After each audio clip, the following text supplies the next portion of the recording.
I found 8 things that surprised me about the GoPro 11 switching from the Hero 10 and DJI replicas. I'm in the rule of thirds now. Basically, a Hollywood model is looking at you. I also found 3 things I don't like.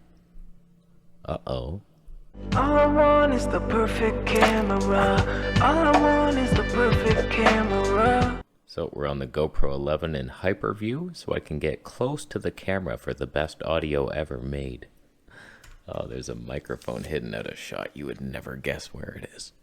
Never. So I'll be honest with you, when Ian Corzine left me a message saying GoPro 11's on the way, I was like, I don't know, man. You might have wasted your money on this one. It doesn't look like much of an upgrade to the GoPro 10 that you already gave me. So I was like, I don't know, I'm not too excited about it. But after trying it, there's 8 things that surprised me to where, like, I love this thing now. The first thing that surprised me was it doesn't have that over-sharpened action cam look. It's actually quite natural looking. And I don't know if it's the 10-bit colors, but when I compare it to the DJI is still doing that just over-sharpened and you can't adjust it. So this is on low. And I find it's detailed enough. It looks good, and the leaves out in the background are just like, they look like they would in the real world.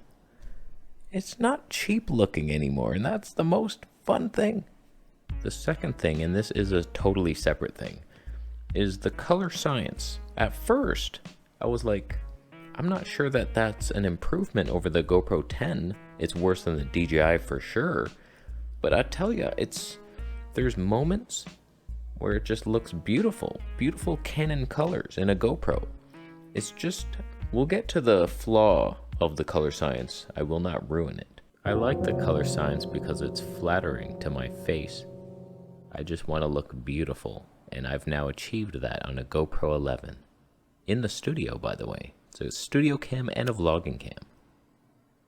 Was I cross-eyed? The third thing that surprised me is the 240p. I don't know why. I think it looks potentially worse than the 10 in sharpness, but it feels more natural. I'm like getting stuff that I'm proud of. Like, it looks cinema-like. It's like it's not over-sharpened and it's so slow. It's leading the industry right now. Most cameras in 240p, it's HD. And I don't know, I'll have to compare it next to the A7S III 240p. I doubt it's even close. It's not at all, but whatever. It's basically as good. There's something about being able to do that in a GoPro that's so tiny that you can just point at something and then it's just like this magical moment that's so slow. It's like fantastic. The fourth thing is they fixed the 4K. In the GoPro 10, when you switched from 5.3K to 4K, it got so weird and cheap, over-sharpened mess. And so like you had to shoot in 5.3K because that looked more natural. Well, now the 4K also looks pretty natural. Like, so there's no reason to really go for the 5.3K. You save on some file size. Your computer might be able to handle the files. This audio is so good today. I can't believe it. Now, this next reason alone made me sell the GoPro 10 and made me try to sell the Action 3 that nobody wants. Long file sizes.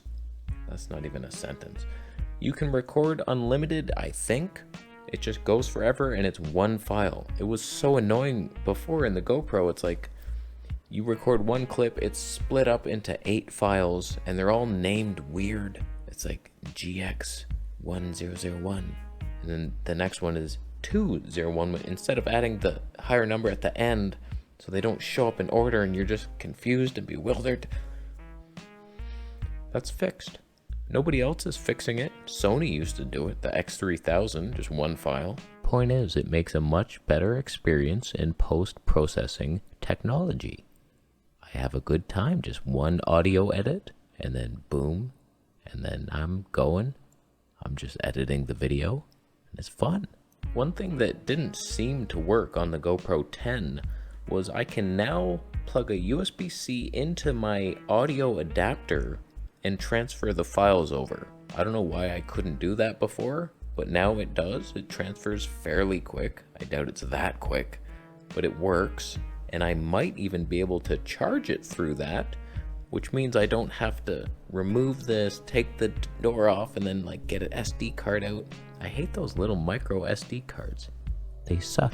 All right, 2 more and then we get into the 3 negatives. Fits the GoPro 10 accessories. I love that it was the same size. Eventually it's gonna have to get bigger again, but I love that I can still use this Ulanzi cage with the filters, and my mic jack still works, and the adapter, like I didn't have to change anything. Whereas if I kept the DJI Action 3, none of the stuff worked. So I would have had to get a new cage. The audio adapter didn't work. All my little dongles weren't working. Like only USB-C mics. You're switching mics now. All right, last positive before I trash your life. The 8:7 aspect ratio. It's kind of fun.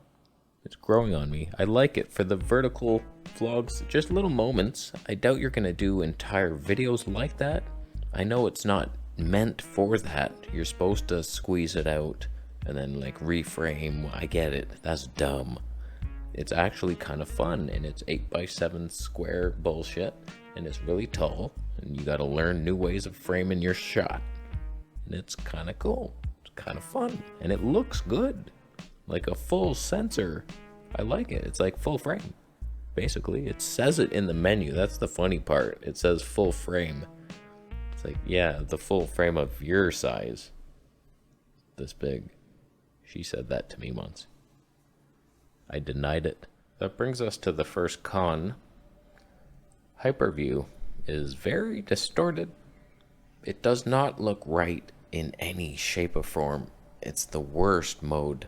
I don't know why I'm in it. I just thought it would be hilarious to get so close for the best audio ever, but the face just looks so bad and distorted and mumpy.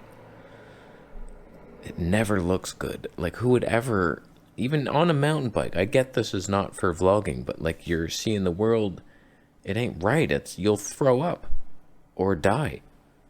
So there's that. I would like non-fisheye modes for the wide. I can do it after, but even stretching the lens after, it helps, but it ain't right, because then you get even more crazy over here.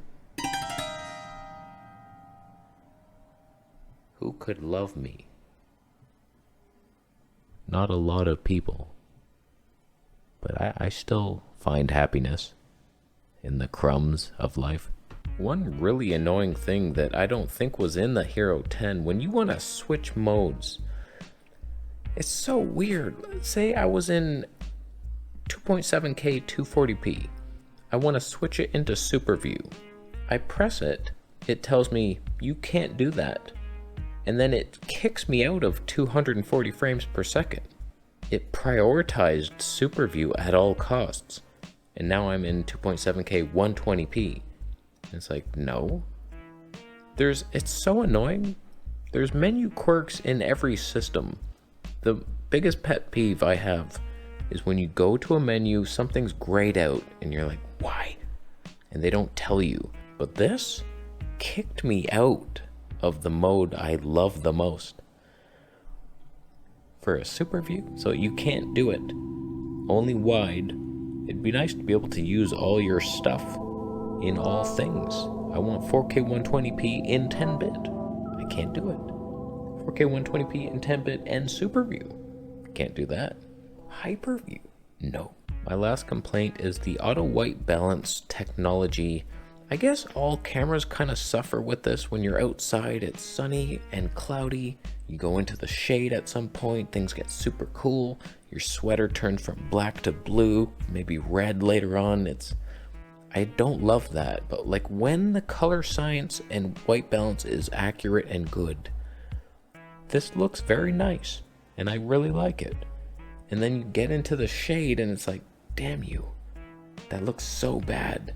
Some cameras handle it better than others. Canon's pretty good, not perfect. Nikon did weird stuff.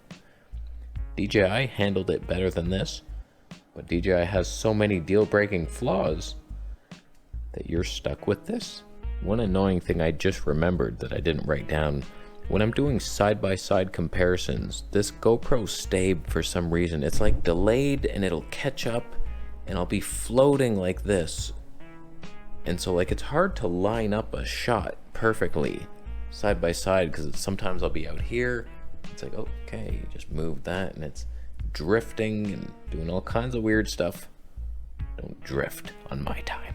So thank you for watching a Hyperview episode, the widest angle possible to film yourself in and still look handsome.